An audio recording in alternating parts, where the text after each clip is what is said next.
여러분, 혹시 밤마다 잠을 설치며 저 사람 때문에 내가 이렇게까지 힘들어야 하는가? 라는 생각을 해본 적 있으신가요? 제게도 그런 순간들이 있었습니다. 어릴 적 깊은 상처를 남긴 한 사건이었지만 시간이 흐르고 곧 깨달았습니다. 진정한 복수란 눈앞의 상대에게 손해를 끼치는 것이 아니라 바로 나 자신을 한 단계 더 성숙한 인간으로 발전시키는 길이라는 사실을요. 오늘 여러분과 나눌 이야기는 단순히 분노와 복수에 관한 것이 아니라 그 분노를 올바른 자극으로 전환하여 자기혁명과 치유, 그리고 궁극적인 행복을 이루는 길에 관한 것입니다. 과학적 연구는 오랜 시간 동안 복수 혹은 분노가 인간 심리와 뇌에 어떤 영향을 미치는지 탐구해 왔습니다. 미국 국립정신건강연구소에서 발표한 여러 연구들을 통해 우리가 상처받은 후 느끼는 분노와 복수심은 뇌의 편도체와 전전두엽 사이의 미묘한 전쟁으로 설명될 수 있음을 알게 됩니다. 그 결과 만약 우리가 이 감정을 그대로 방치한다면 신경생리학적으로 부정적인 변화를 초래해 몸과 마음에 심각한 부담을 줄 수 있습니다. 저 역시 한때 마음 한켠에 자리 잡은 복수심으로 인해 수없이 많은 밤들을 뒤척이며 보냈습니다. 그러던 어느 날 복수를 꿈꾸며 한 잔의 커피를 홀짝이던 순간 내면의 목소리가 이렇게 말했죠. 그렇게 머릿속에서 분노를 키우지 말고 그 에너지를 자기 개발의 원동력으로 바꾸어 보라고. 그때부터 저는 최고의 복수란 외부의 적에게 체념하거나 해를 끼치는 것이 아니라 자신의 내면을 갈고 닦아 지금의 상처마저 승리의 밑거름으로 바꾸는 것임을 깨달았습니다. 오늘 영상에서는 먼저 복수심의 기원과 그 속에 숨겨진 심리적, 신경생리학적 원리를 살펴보며 여러분이 왜 이 감정을 품게 되는지 그 과정을 짚어볼 것입니다. 이어서 우리가 직접 경험할 수 있는 수많은 구체적 사례와 통계 데이터를 통해 복수심이 우리의 삶에 미치는 영향을 입증할 것입니다. 무엇보다도 철학과 심리학, 그리고 의학적 근거에 기반한 치료와 예방 방법을 공유하며 여러분이 자신의 내면을 치유하는 구체적인 방법들을 제시해 드릴 예정입니다. 오늘 이 자리를 통해 여러분 자신도 모르게 길들여온 상처와 분노가 어떻게 자기 혁명의 도구로 탈바꿈될 수 있는지 그 놀라운 변화를 함께 경험해 보시길 바랍니다.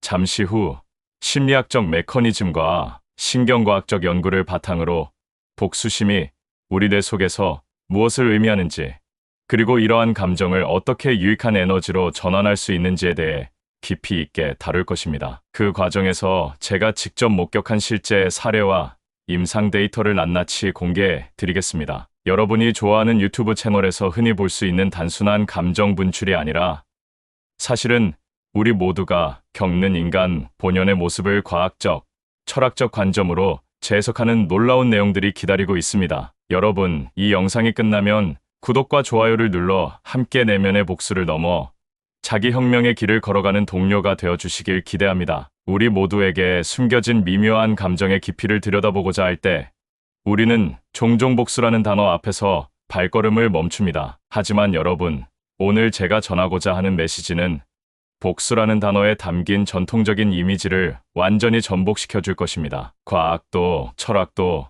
심리학자들도 오랫동안 주장해 온 것처럼 진정한 복수는 외부의 적에게 일침을 가한다는 것이 아니라 내면의 상처를 직시하고 스스로를 치유하며 한층 더 성장하게 만드는 것이므요. 저는 예전에 한 대학 강의에서 복수는 독약과 같다는 비유를 들었습니다. 독약은 분명해 보이지만 그 안에는 신체에 해로운 물질이 섞여 있어 아무리 먹어도 몸에 좋지 않습니다. 이와 마찬가지로 누군가에게 복수하기 위해 마음속에 끓어오르는 분노와 원한은 결국 자신에게 돌아오는 독이 됩니다. 여러 연구에 따르면 만성적인 스트레스와 분노로 인해 코르티솔과 같은 스트레스 호르몬이 지속적으로 분비되면 이들 호르몬은 신경세포에 영향을 미치며 심리적 불안정과 건강 문제로 이어질 수 있습니다. 우리가 제대로 처리하지 못한 감정은 뇌의 편도체와 전전두엽 사이에서 미묘한 전쟁을 벌이며 결국 자기 파괴의 길로 빠지게 만드는 셈입니다. 한편 마음속에 자리 잡은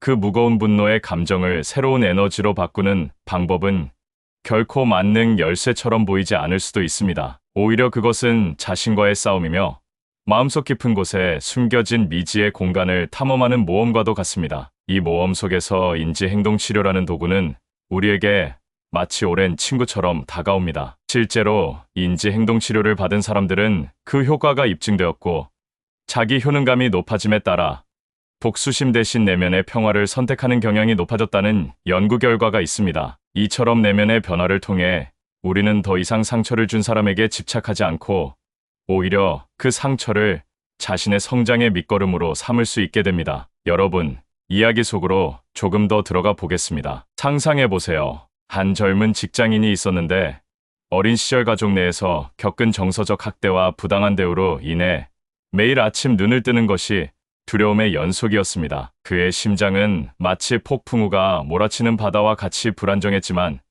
그러던 어느 날 그는 한 권의 심리학 서적을 손에 쥐게 됩니다. 책 속에서 그는 내면의 용서와 자기 발전이라는 단어들을 마주하며 자신도 몰랐던 감정의 깊이를 마주하기 시작했습니다. 그 후로 그는 매일 아침 마음을 가다듬으며 명상을 실천했고 인지 행동 치료를 통해 자신의 왜곡된 인지 구조를 차근차근 바로잡아 나가기 시작했습니다. 그의 이야기는 단순한 복수심에서 비롯된 것이 아니라 오히려 자기 치유와 자기 변화의 계기가 되었습니다. 또 다른 사례를 들어보겠습니다. 어느 기업의 중견 관리자였던 한 남성은 오랜 기간 부당한 대우를 받아온 결과 자신 내면에 쌓인 분노와 원한으로 인해 많은 밤을 뒤척였습니다. 그는 밤마다 누군가를 복수하고 싶은 충동에 휘말리곤 했지만 동시에 마음 한구석에서 이런 복수심이 절대로 나를 행복하게 만들 수 없다라는 목소리도 들었습니다. 그러던 어느 날 그는 우연히 동료와의 대화 속에서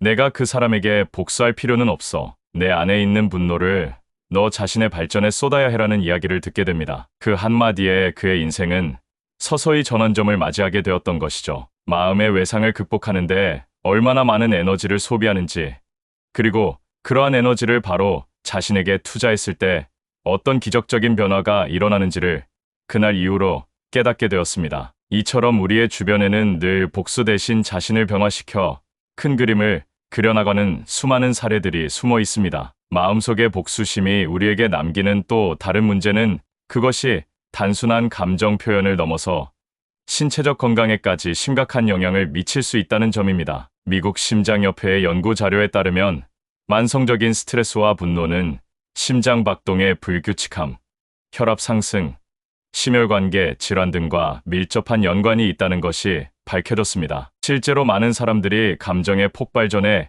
그것도 경험했었지라고 회상하며 치명적인 결과로 이어진 심장마비나 대사증후군의 위험에 노출되어 있다는 통계를 확인할 수 있습니다. 놀랍게도 수많은 신경과학자들은 우리 뇌 속에서 일어나는 감정 조절의 메커니즘을 연구하는 와중에 복수심과 분노가 장기간 지속될 때 전전두엽과 편도체 사이에서 벌어지는 상호작용이 우리 신경망의 가소성을 변화시킨다는 사실을 발견했습니다. 이는 단순한 우울감이나 일시적인 분노가 아니라 우리 뇌가 특정한 방식으로 고정화된 패턴을 형성해버린 결과임을 시사합니다. 물론 이러한 이야기를 들으면서 그럼 도대체 어떻게 해야 내 안의 분노를 달래고 복수를 다른 의미로 전환할 수 있을까라는 의문이 자연스레 생겨납니다. 다행히도 오늘날 우리는 다양한 방법과 도구를 통해 내면의 상처를 치유할 수 있는 길을 모색하고 있습니다. 예를 들어 명상과 마음 챙김은 뇌의 전전두엽 활성화를 촉진하고 불필요한 감정적 반응을 억제하는 데 큰 도움을 줍니다. 실제로 한 연구에서는 8주간의 꾸준한 마음 챙김 훈련을 통해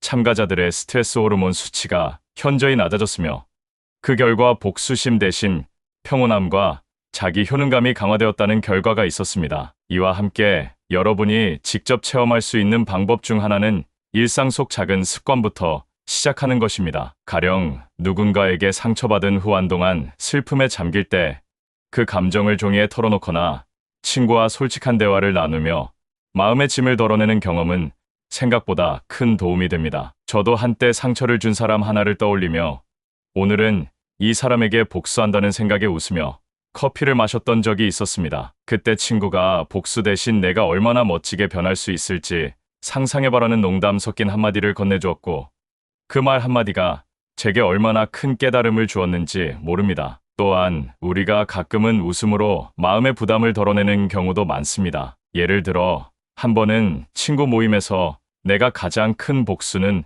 내 몸무게를 줄이는 거야라는 농담을 주고받은 적이 있습니다. 웃음 속에 숨어 있는 것은 다름 아닌 그동안 쌓여온 부정적 감정을 긍정적인 변환으로 이끌어내려는 시도였습니다. 이처럼 일상의 소소한 유머와 위트가 때때로 우리가 감당하기 어려운 심리적 짐을 덜어내는데 큰 역할을 합니다. 심리적 치료 방법 중 하나인 인지 행동치료는 우리에게 감정의 왜곡을 바로잡는 법을 알려줍니다. 복수를 향한 맹목적인 열망 대신 자신의 내면을 관찰하고 객관적으로 바라보는 연습을 하게 되는 것이죠. 이렇게 하면 자칫 폭발적인 감정을 억제하고 오히려 그것을 자신을 성장시키는 자극으로 전환할 수 있습니다. 여러 임상 사례에서도 볼 수 있듯이 자신을 치유하는 데 있어 인지 행동 치료는 단순히 치료의 한 과정이 아니라 자기 혁명을 위한 강력한 무기가 된다는 사실은 이미 많은 연구에서 입증되었습니다. 그리고 우리 몸과 마음을 건강하게 유지하는 데에는 단순히 심리 치료만으로는 부족할 때가 많습니다. 운동과 규칙적인 신체 활동 또한 내면의 에너지를 긍정적으로 전환하는 데 큰 역할을 합니다. 하루에 잠깐의 산책이나 가벼운 조깅 혹은 요가와 같은 운동은 스트레스를 해소하는 데 도움을 주며 동시에 생리학적 측면에서도 코르티솔 수치를 낮추어 주는 효과가 있습니다. 이러한 경험은 마치 체내의 작은 정원을 손질하는 것과 같아 매일매일 자신을 가꾸는 과정이 된다는 느낌을 줍니다. 우리의 내면에서 벌어지는 신경과학적 변화도 무시할 수 없습니다. 최근 연구에서는 뇌의 시냅스 가소성이 어떻게 우리 감정의 유연성을 결정짓는지, 그리고 평소 긍정적인 습관을 통해 뇌의 구조를 변화시켜 나갈 수 있다는 놀라운 사실들이 밝혀졌습니다. 한 연구에 따르면 꾸준한 명상과 심리훈련을 통해 전전두엽과 편도체 사이의 연결이 강화되면 우리가 불필요한 분노에 쉽게 휘말리지 않으며 자기 통제력을 높일 수 있다는 결과를 보였습니다. 이는 곧 내면의 상처를 넘어 긍정적 에너지로 치환하는 방법이 바로 지속적인 자기 관리와 훈련에 있다는 것을 의미합니다. 또한 사회적 지지체계의 역할도 빼놓을 수 없습니다. 우리가 외로운 싸움을 혼자 감당하기보다는 가족, 친구, 그리고 전문가와 함께 상처를 나누고 서로를 위로하는 경험은 심리적 회복에 큰 도움을 줍니다. 여러 심리학 연구에서는 사회적 지지의 수준이 높은 사람들이 그렇지 않은 사람들보다 스트레스와 분노를 효과적으로 다스릴 수 있으며 그 결과 장기적으로 건강한 심리 상태를 유지할 확률이 높다는 사실을 보고한 바 있습니다. 이와 같이 우리 모두가 겪는 상처와 분노는 단순히 부정적인 감정의 축적만이 아니라 올바른 방향으로 전환된다면 자기 혁명의 씨앗으로 작용할 수 있다는 사실을 기억해야 합니다. 복수심이라는 감정이 마치 불길처럼 우리를 태워버리기 전에 우리는 그 불길을 정면 돌파하는 용기가 아닌 오히려 그 열기를 난로에 불어넣어 따뜻한 에너지로 만드는 지혜를 배워야 합니다. 물론 가끔은 내가 다 제정신인가 라는 생각이 들 정도로 고통스럽고 혼란스러운 순간도 있겠지만 그 모든 것이 결국은 여러분 스스로의 내면적 성장을 위한 밑거름임을 믿어 의심치 않습니다. 이제 여러분도 아시겠지만 상처 준 사람에게 직접적인 복수를 하기보다는 그 마음속 깊은 분노를 자신을 발전시키는 원동력으로 바꾸어 나가는 것이야말로 진정한 승리의 길입니다. 우리가 오늘 이 자리에서 다룰 내용은 단순한 감정 통제가 아니라 자기 자신을 한층 더 성숙한 인간으로 만들어 가기 위한 삶의 철학입니다. 이 모든 과정이 단순히 이론이나 통계, 학술 연구에 머무르는 것이 아니라 실제로 우리의 일상 속에서 체감할 수 있는 변화임을 저는 체감해왔습니다. 그러나 여러분, 이 모든 이야기가 단순히 복수를 덮어주는 위안의 말이나 일회성 해결책이 되어서는 안 됩니다. 우리가 오늘 나누는 이야기는 앞으로 여러분 각자가 겪게 될 수많은 도전 속에서 평온함과 자기 통제력을 유지하는 데 꼭 필요한 진정으로 실용적인 가이드가 될 것입니다. 마음의 상처를 치유하고 성장하는 과정은 때로는 웃음과 눈물, 그리고 예상치 못한 깨달음을 동반하지만 결국에는 우리 모두를 더 나은 삶으로 이끌어주는 소중한 기회임을 잊지 마시길 바랍니다. 우리가 오늘 함께 한 이야기는 한마디로 요약할 수 있습니다. 바로 진정한 복수는 외부의 적에게 한 대 맞서 싸우는 것이 아니라 내면의 상처와 분노를 극복하고 자기 자신을 혁신시키는 데 있습니다. 여러분, 상처 준 사람에게 복수하고자 하는 마음속 깊은 열망이 오히려 여러분 자신을 괴롭히고 건강을 해치는 독이 될 수 있습니다. 그 대신 여러분의 내면 속에 숨어있는 잠재력을 깨워 스스로를 치유하고 성장시키는 길로 나아가십시오. 오늘 영상에서 저는 여러분께 심리학적 메커니즘, 신경과학적 연구, 그리고 실제 임상 사례들을 통해 복수심이라는 감정이 단순히 부정적인 것이 아니라 올바른 관리와 치유의 과정을 거친다면 놀라운 자기 발전의 원동력이 될 수 있다는 점을 말씀드렸습니다. 우리의 뇌 속에서 벌어지는 복잡한 상호작용과 인지행동 치료, 명상, 신체 활동, 사회적 지지 등 다양한 방법들을 통해 우리는 자신의 내면을 단련시키고 진정한 자기 혁명을 이루어낼 수 있습니다. 오늘 이 영상을 보시는 여러분께 저는 강력히 권합니다. 상처받은 경험이 여러분의 인생을 좌우하도록 내버려 두지 마시고 오히려 그 아픔을 새로운 변화의 불씨로 삼아 자기 자신을 한층 더 성숙하고 강인한 사람으로 재탄생시키십시오. 때론 웃음과 눈물이 공존하는 이 길 위에서 여러분은 자신도 몰랐던 무한한 가능성과 마주하게 될 것입니다. 마지막으로 구독자 여러분께 한 말씀 드리고자 합니다. 오늘의 이야기가 여러분 마음 깊은 곳에 남아 내일의 여러분을 더 나은 사람으로 만들어 줄 밑거름이 되기를 진심으로 바랍니다. 상처 준 사람에게 복수하기 위해 몸부림치던 날들을 지나 자기 개발과 치유, 그리고 내면의 평화를 향한 여정을 선택한 여러분은 이미 승리한 사람들입니다. 여러분의 그 용기와 변화는 곧 주변 사람들에게도 긍정적인 영향을 미치며 우리 사회 전반에 행복과 평온을 가져다 줄 것입니다. 이 영상의 결론은 단순합니다. 여러분, 복수는 결국 우리 자신에게 돌아오는 감정입니다. 만약 여러분이 그 감정을 긍정적인 힘으로 전환할 수 있다면 여러분은 이미 가장 위대한 복수를 이루어낸 것입니다. 오늘 이 자리를 통해 얻은 깨달음을 바탕으로 여러분 스스로를 치유하고 앞으로도 끊임없이 발전하는 여정을 계속해 나가시길 바랍니다. 부디 이 영상이 여러분의 일상 속에 잔잔한 위안이자 강력한 동기부여가 되어 내일의 불안함 대신 희망과 도전의 에너지로 가득 차게 되기를 기원합니다. 우리 모두는 상처와 분노를 넘어서 성장과 치유를 통해 새로운 빛을 발할 수 있는 존재임을 잊지 말아야 합니다. 오늘 이야기에 드린 모든 심리학적, 신경과학적, 철학적 근거와 실제 사례들이 여러분 각자의 삶에 작은 기적을 불러일으키길 바라며 이 강의가 끝난 이후에도 여러분이 매일 아침 스스로를 더욱 사랑하고 믿으며 살아가길 소망합니다. 구독 버튼을 누르고 좋아요로